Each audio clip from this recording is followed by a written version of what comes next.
In this video, I'm going to show you how to remove multi-account login on Instagram.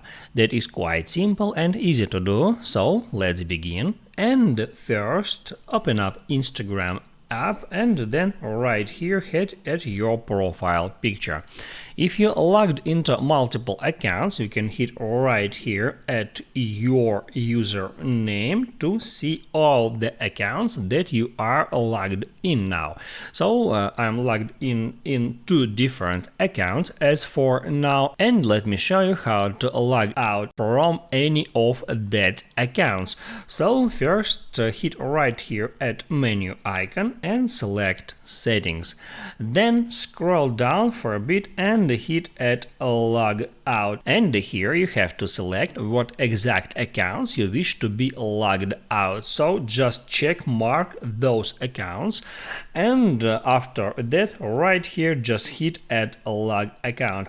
I'll select the first one and I'll hit at log out, then I'll confirm it, and as you can see, I've moved to my another account. I can now double tap at my profile picture and nothing happens. That means that now I'm currently logged just in that specific account. And if you want to log into your accounts again, you can hit right here at your username and then right here just tap at that account to log into it.